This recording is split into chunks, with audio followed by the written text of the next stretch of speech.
So this video we're going to show you how to make one of these shell provisionals. The idea here is that if you were to prep, let's say 6 or 11, you have this prefabricated shell with this palatal stent here that helps you orient these shells to the teeth in the proper orientation so you could quickly reline the teeth here. So this will save you some time in terms of getting the contours correct. You just have to trim the margins and a little bit of the embrasure space. So let's pull up Exocad here. You can fill in the client and name information, and then we're going to hit number 6 because we're going to do 6 or 11 and select this eggshell crown provisional. From here we can select 3D print. We're going to hit OK and then hit shift here. That'll click on 11, and then that'll select all of the teeth there, 6 or 11, and select them as eggshell provisionals. Go ahead and click the connector buttons so they're all green. And to make the palatal stent part, you're going to click on just any tooth here, and you'll select the bite splint. So here you can hit 3D print, and then hit OK. And then you can see here that the antagonist has been selected. You can click this here and hit clear, so it's not going to prompt us to import a antagonist scan. So we'll hit save and then design.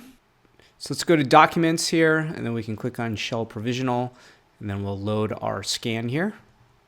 Of course, you'll orient it in the correct orientation with the occlusal facing us. Then here, this is an auto segmentation feature. You can see here that tooth number 6 is selected. So basically you just click on the facial aspect of these anterior teeth, and then it's going to automatically segment this out. So this just helps the computer identify which teeth are where. So it gives it some orientation. Okay, and then when we get to number 15, we can look from the occlusal view and just hit that number 15 here. So if everything looks good, we can hit next. This is the bite splint bottom. Basically, we just need to choose the path of insertion, and we're going to set this offset to 0. We'll click on the set insertion from view and then hit apply. So for our palatal stent part, this is the model that the stent is going to be made against here. Okay, so that looks good. We'll hit next. We'll skip the smile creator. And for this provisional crown top, the software automatically detects where the Provisional margin is. So it does a pretty good job here. If you need to correct anything, you can click on one of the circles and move it to fine tune it. If you want, you can click and add a circle too. And you can also delete it if you just hold the circle and hit delete. So that looks pretty good. We're just going to cycle through here and click through each tooth and just make sure that the outline is correct. For this tooth number 7, you can see that this lingual portion is a little bit shy here, so we're going to add a circle and just kind of drag that down. And let's go around the arch here.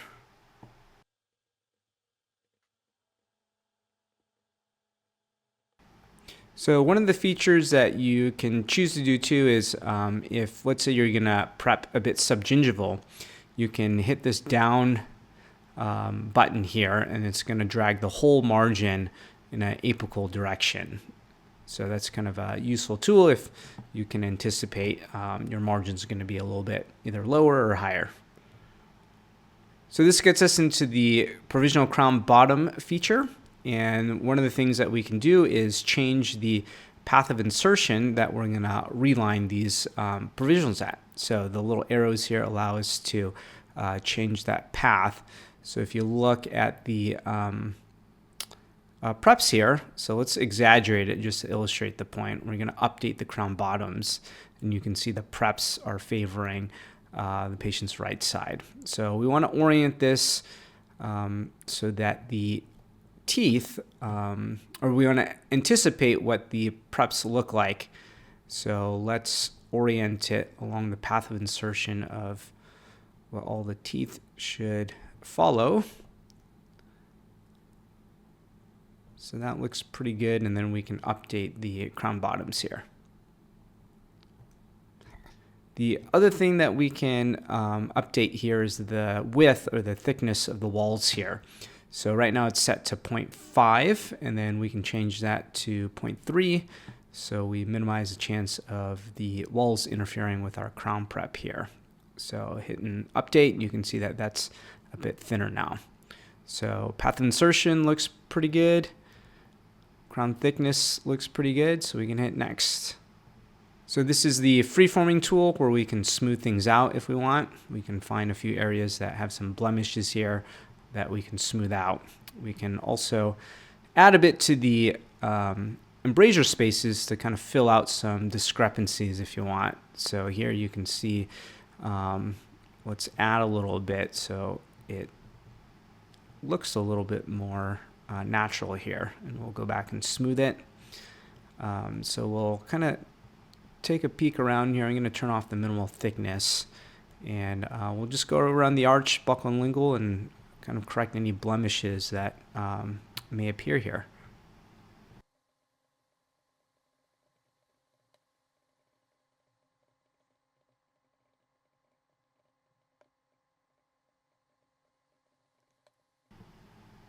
Okay, so if that looks good, we can go to this adapt tool, and I'm going to turn on the interproximal contact so you can see the intensity of the interproximal contacts here.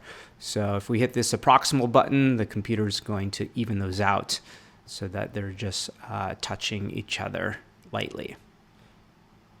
So that looks good. Let's hit next and we can move on. Here we can edit our connectors. So one of the things we'll do first is just crank that down to the minimum area, which is 4 millimeters. We can change the shape and then apply. And then we're going to drag these circles so that they favor the lingual, so we could hide the connectors from the facial view here. And then we can look from the facial aspect just to make sure that nothing's peeking through in terms of affecting our aesthetics. So let's move that a little bit more apical here. Okay, let's take one last peek at our connectors. And for the most part, everything looks fairly well hidden. So that looks good. We'll hit next. And then now we're ready to establish our bite splint.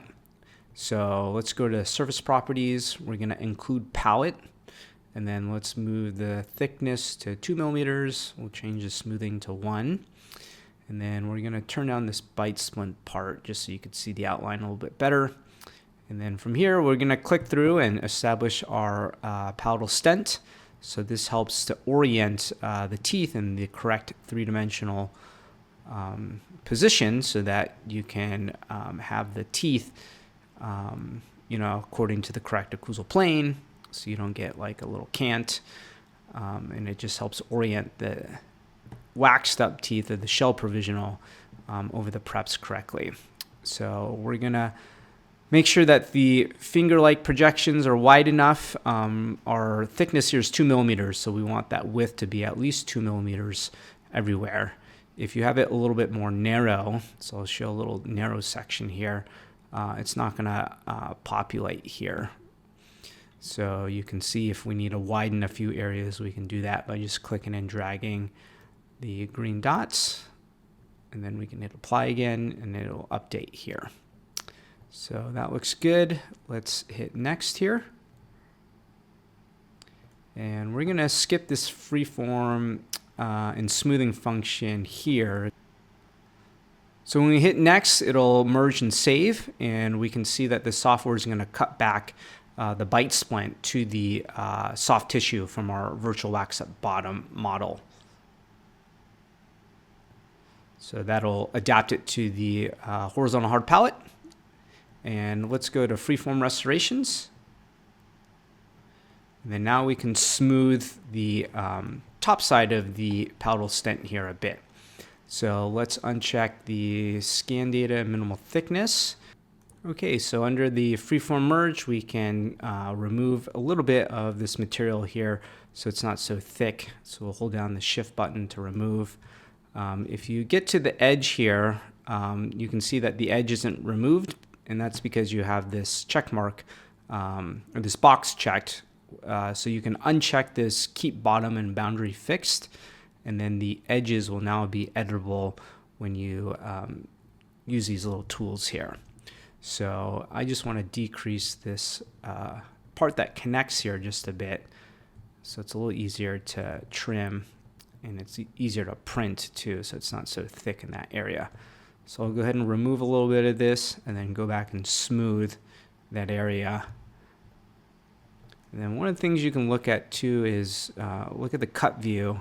And then you can see that the finger-like projections are embedded inside the thickness of the crown. So you know that those two materials are going to be fused together when we print those. Yeah, so just careful not to add any material so that it peeks through onto the intago surface of those provisional crowns. Okay, so that looks good. And then at this point, what we can do is save this file, and we're gonna right click and then go save scene as. We'll select STL file, and then we'll call this shell provisional.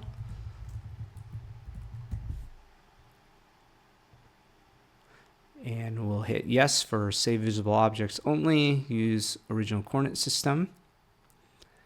And what that should look like is our finalized shell provisional. So when we load it, you can see that it's exported out as one piece versus if you look at the default output settings, they're going to be the eggshell provisional by itself, and then the byte splint would also be by itself as well. So you need to go through the extra step of selecting the save as function with both of those elements displayed. So yeah, that concludes this video tutorial on how to make a eggshell provisional with the palatal seating stent.